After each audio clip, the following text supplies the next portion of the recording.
লঙ্কানদের রানের গতির সাথে পাল্লা দিয়ে বাড়ল টাইগার অধিনায়কের হতাশা। মুস্তাফিজুর রহমান শুরুতেই সাফল্য এনে দেন, কিন্তু সেই সাফল্য ধরে রাখতে পারেনি বাংলাদেশ। আবুধাবির যে উইকেটে ব্যাট করতে দিশেহারা টাইগার ব্যাটাররা, লঙ্কানরা সেখানে রান তুললেন হেসে খেলে। বাংলাদেশের বোলারদের নিয়ে রীতিমতো ছেলে খেলা নিশাঙ্কা মিশারাদের। হতাশার পরাজয়ে সুপার ফোরের সমীকরণ জটিল হয়ে গেল লিটনদের।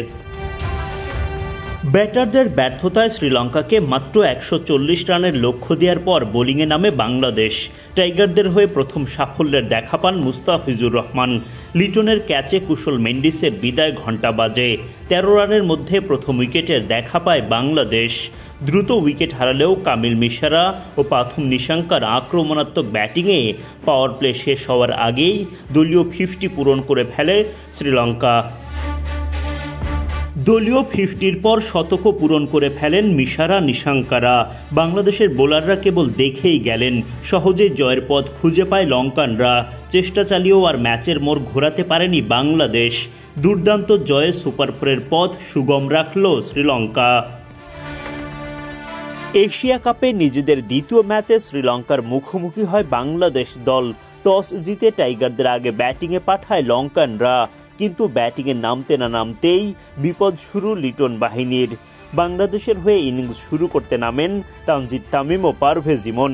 দুই ওপেনারের কেউই টিকতে পারেননি লঙ্কান বোলিং তোপে।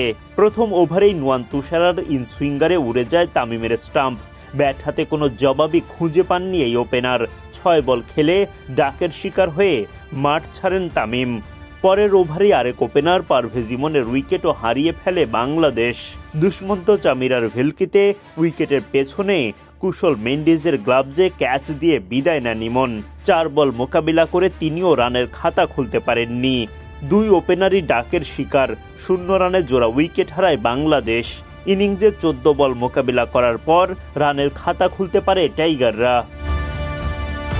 মরার ওপর খাড়ার ঘা হয়ে আসে তাওহিদ হৃদয়ের রান আউট।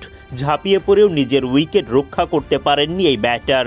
9 বল খেলে মাত্র 8 রান করে বিদায় নেন হৃদয়। মাত্র 11 রানের মধ্যেই 3 উইকেট হারায় বাংলাদেশ। তখন শেখ মেহেদীকে সঙ্গে নিয়ে লড়াইয়ের চেষ্টা চালান অধিনায়ক লিটন দাস, কিন্তু মেহেদী অধিনায়ককে যোগ্য সঙ্গ দিতে পারেননি। ওয়ানিন্দু হাসারাঙ্গার বলে এলবিডব্লিউর শিকার হয়ে মাঠ ছাড়েন তিনি। 7 বল খেলে মাত্র 9 রান করেন এই ব্যাটার। 38 রানে এক হালি উইকেট হারিয়ে তালগোল পাকিয়ে ফেলে বাংলাদেশ। সবচেয়ে বড় দুর্ভোগ আসে তখন যখন উইকেট হারান অধিনায়ক লিটন দাস।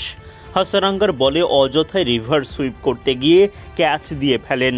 টিভি আম্পায়ারের সিদ্ধান্তে মাঠ ছাড়তে হয় লিটনকে। 26 বল খেলে 4 বাউন্ডারিতে 28 রান করেন তিনি।